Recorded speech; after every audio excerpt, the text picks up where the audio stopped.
सो students, हमारा electrostatics का question number 13 है that find the equivalent capacitance between P and Q and givens are area of each plate is equal to A, right. A area दिया हुआ है and separation between plates is D. अब यहाँ पे दो setup दिए हुए हैं हमें एंड इन दोनों केसेस में हमें फाइंड आउट करना है इक्विवेलेंट कैपेसिटेंस। यहाँ पे ये एक प्लेट होगा इस तरफ एंड यहाँ पे ये एक प्लेट होगा, ओके। एंड इन दो प्लेट्स के बीच में हमें क्या करना है, capacitance equivalent capacitance find out करना है। अब यहाँ पे ये जो K1 K2 K3 दिया हुआ है, right, these are the dielectrics, right, जो ये दो प्लेट्स के बीच में प्लेस किए गए हुए हैं। अब ये प्लेट से लेके ये प्लेट तक का डिस्टेंस अगर डी है तो ये ईच डाइलेक्ट्रिक का डिस्टेंस दिया हुआ है, मतलब इनका थिकनेस दिया हुआ है d/3 d/3 d/3। सिमिलरली यहाँ पे भी देख सकते हो, ये एक प्लेट है हमारा, ये एक प्लेट है। इस प्लेट से लेके ये प्लेट तक का जो डिस्टेंस है डी है एंड एरिया ए है। But now we have like three dielectrics in here, right, जहाँ पे ये K2 and K3 are in series and ये जो है हमारा, राइट, वो यहाँ पे। तो ये हाफ हाफ पार्ट में क्या है, डिवाइडेड है। ये हाफ बना रहा है हमारी प्लेट का एंड ये तरफ जो है वो हाफ बना रहे हैं, ओके, एरिया के, ओके, प्लेट के। सो अगर हम देखें यहाँ पे, ये हमारा प्लेट और ये हमारा प्लेट एंड इन प्लेट में अगर थ्री डायलेक्ट्रिक्स प्लेस किए हुए हैं, that means those three dielectrics will work as a three individual capacitors, right. ये तीन इंडिविजुअल कैपेसिटर्स का काम करेंगे। तो हमें क्या करना पड़ेगा, which are placed in series, क्योंकि एक के ऊपर एक रखा हुआ है। तो दैट डेफिनेटली वो कैसे होंगे, वो एक के ऊपर एक रखे, दैट मीन्स वो सीरीज में रखे हुए हैं। तो हम क्या करेंगे, पहले ईच का कैपेसिटेंस का वैल्यू लिख लेंगे एंड देन फिर हमारा जो नेट इक्विवेलेंट कैपेसिटेंस होता है इन सीरीज, उसको फाइंड आउट कर लेंगे। अब अगर हम देखें तो C1 क्या हो जाएगा फिर इस बार इसके अकॉर्डिंग, तो C1 की जो वैल्यू है, that value will be equals to K1 epsilon not A upon, यहाँ पे इसका विड्थ d/3, राइट। सो यहाँ से मैं क्या कर सकता हूँ, ये जो K है, राइट, यहाँ पे d/3 है, राइट, तो ये K1 है एप्सिलॉन नॉट A, मतलब इसका डायलेक्ट्रिक है। अब ये 3 ऊपर आ जाएगा, तो 3 ऊपर आ जाएगा तो ये हो जाएगा 3 epsilon not A upon D, और ये हो गया K1, ओके। सिमिलरली हमारा C2 का वैल्यू क्या हो जाएगा, C2 will be equals to K2 epsilon not A upon d/3। So this will be 3 epsilon not A upon D, यहाँ पे हो जाएगा K2। C3 will be equals to K3 epsilon not A upon d/3, तो ये 3 ऊपर, 3 epsilon not A upon D, ये हो जाएगा K3, ओके। अब हमें पता है इक्विवेलेंट कैपेसिटेंस इन सीरीज जो होता है 1/C equal to 1/C1 plus 1/C2 plus 1/C3 होता है। तो आप देख सकते हो, अगर आप ऑब्जर्व करोगे तो ये 3 epsilon not A upon D जो है वो तो कॉमन है ना। ये इसमें भी है, यहाँ पे भी, यहाँ पे भी है। तो मैं डायरेक्टली यहाँ पे क्या कर सकता हूँ, ये जो हमारा 1/C है, राइट, उसको लिख सकता हूँ मैं D upon 3 epsilon not A, क्योंकि हमें C1 नहीं चाहिए, हमें क्या चाहिए, 1/, राइट, 1/। तो 1/, जब भी लिखेंगे हम लोग तो ये क्या हो जाएगा, रेसिप्रोकल हो जाएगा, रेसिप्रोकल, राइट। एंड देन फिर ये हो जाएगा हमारा 1/K1 plus 1/K2 plus 1/K3, okay. Then यहाँ पे we have the value for K1 K2 and K3, जो हमें हमारे डायग्राम में दी हुई है। K1 1 है, K2 3 है, K3 6 है, तो वो वैल्यूज हमारे पास है। Let's substitute those values. तो 1/C will be equal to D upon 3 epsilon not A, ये हो जाएगा 1/1 प्लस 1/3 प्लस 1/6। अब इनको सॉल्व करने के लिए हम क्या करेंगे, ईजी है हमारे लिए, यहाँ पे हम लोग कॉमन फैक्टर देखेंगे। तो कॉमन मल्टीपल क्या होगा इनका, तो 6 है, राइट। तो नीचे बेस अगर 6 बनाना है हमें, तो क्या करेंगे, ऊपर नीचे फर्स्ट वाले में 6 से मल्टीप्लाई करेंगे। इधर ऑलरेडी 3 है तो यहाँ पे मुझे ऊपर नीचे से 2 से मल्टीप्लाई करना पड़ेगा, तो ये 2 3 से यहाँ पे हो जाएगा 6 एंड ये 1/6 तो ऑलरेडी है। तो हमारा बेस हमें क्या मिल गया, सेम मिल गया तीनों का। तो 3 एप्सिलॉन नॉट A, बेस जब सेम हो जाएगा तो ये क्या हो जाएगा, ऊपर जो हमारा न्यूमरेटर है वो ऐड हो जाएंगे, नीचे बेस कॉमन आ जाएगा। तो ये हमारा टोटल, ये 6 + 3 ये हो गया 9 divided by 6, 9 divided by 6, okay. So ये हो गई हमारी 1/C की वैल्यू। इसको सॉल्व कर सकते हैं हम लोग। तो यहाँ पे इसको सॉल्व करेंगे तो क्या हो जाएगा, ये हमारा 6 3 ज़ा 18, तो 1/c will be equals to 9/18 d upon a epsilon naught. So ये 9 1 ज़ा 9, 9 2 ज़ा 18, तो यहाँ से हमारा c का वैल्यू, राइट, 1/c का वैल्यू जो है वो हो जाएगा d upon 2a epsilon not, क्या हो जाएगा, d upon 2a epsilon not. And यही से अगर मैं c निकालना चाहूँ तो रेसिप्रोकल हो जाएगा, तो c की वैल्यू क्या हो जाएगी, c की वैल्यू हो जाएगी 2a epsilon not upon d, 2a epsilon not upon d। ये हमारा फर्स्ट केस में कैपेसिटेंस हो गया, राइट। ये हमारा फर्स्ट केस में जो कैपेसिटेंस का वैल्यू है वो क्या, that is c is equal to 2a epsilon not upon d।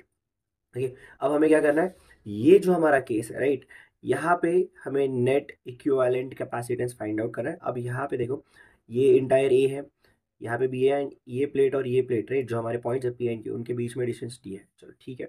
But यहाँ पे K2 एंड K3, राइट, वो एक दूसरे के ऊपर है, that means these two are in series, whereas ये जो हमारा K1 है वो इन दोनों से पैरेलल है। कैसा है वो, पैरेलल, क्योंकि ये एक के ऊपर एक नहीं है ना, ऐसे एक के ऊपर एक, दूसरा फिर तीसरा, ऐसे नहीं रखा हुआ है, तो वो सीरीज में नहीं, ये साइड में, तो ये कैसा होगा, पैरेलल होगा। क्या होगा, ये पैरेलल। अब ये पैरेलल में, तो इसके लिए फाइंड आउट करेंगे तो सबसे पहले अगेन वही करेंगे हम लोग, पहले कैपेसिटेंस की वैल्यू लिखेंगे इंडिविजुअल। तो यहाँ पे पहले C1 ले लेते हैं, तो C1 की वैल्यू क्या हो जाएगी, तो वही है हमारा K1 एप्सिलॉन नॉट। अब इसका एरिया क्या है, ये हमारा C1 है, तो इसका एरिया है a/2, तो यहाँ पे ये a/2 divided by d, right, divided by d। तो यहाँ से इसका वैल्यू हो जाता है हमारा epsilon not a divided by 2d, और ये K1 को हम लोग रखते हैं साइड में। C2 की वैल्यू क्या हो जाएगी, तो C2 की वैल्यू हो जाएगी हमारी K2 एप्सिलॉन नॉट, इसका एरिया a/2 है, एंड इसका जो हमारा ये विड्थ, राइट, वो d/2 है, तो वो हो जाएगा d/2।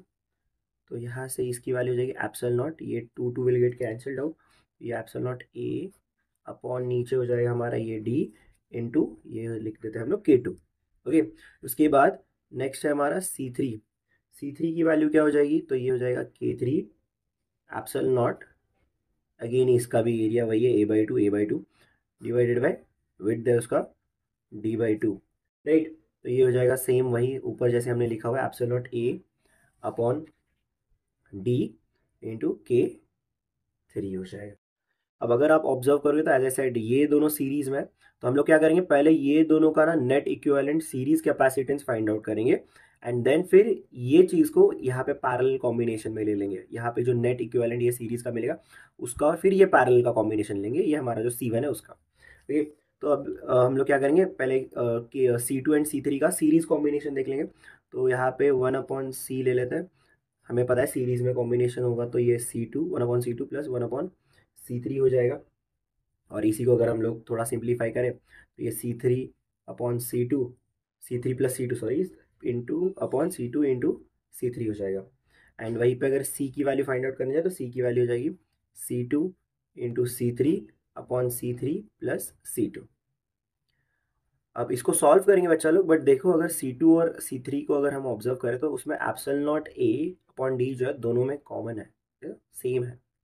तो इस कॉमन को जब हम ये सॉल्व कर रहे हैं तो उसको हम लोग क्या लिख सकते हैं, बाहर लिख सकते हैं epsilon not a upon d, and सिर्फ k जो है, राइट, यहाँ पे ये हमारा K3 है, राइट, k, उसको सॉल्व कर सकते हैं। तो ये हो जाएगा फिर हमारा K2 into K3 upon K2 plus K3।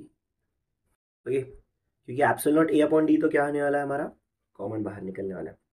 तो यहाँ से हमें आगे सॉल्यूशन मिलता है epsilon not a upon d, ये हमारा K2, तो K2 की वैल्यू क्या दी हुई है 3, K3 की वैल्यू क्या है 6, तो वैल्यूज यहाँ पे सब्सटीट्यूट करेंगे, तो ये 3 इंटू 6 डिवाइडेड बाय 3 प्लस 6।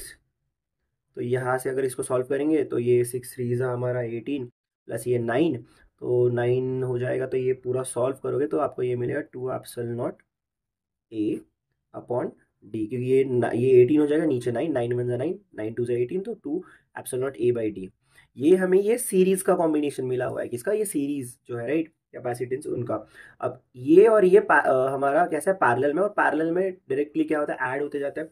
तो हम लिख सकते हैं, चलो ये C1 है हमारा फर्स्ट, तो ये नेक्स्ट हमारा हो जाएगा C1 प्लस सी, है ना।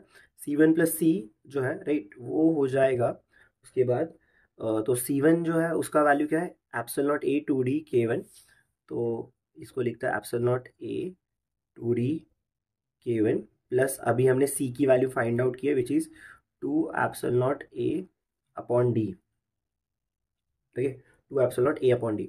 अब यहाँ पे जो हमारा K1 है, K1 की value we can substitute. K1 की वैल्यू क्या दी हुई है, K1 की वैल्यू है 4, क्या है 4, तो K1 की वैल्यू 4 है, तो ये हो जाएगा epsilon naught A 4 upon 2d plus 2 epsilon naught A upon D.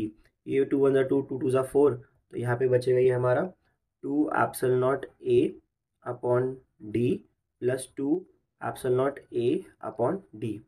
तो नेट इक्विवेलेंट जो हो जाएगा वो तो अभी 2 epsilon naught A upon D, 2 epsilon naught A upon D, तो that will be 4 epsilon naught A upon D. तो इस केस में जो हमारा सी मिलेगा वो क्या मिलेगा, नेट इक्विवेलेंट कैपेसिटेंस जो है वो मिलेगा 4 epsilon naught A upon D.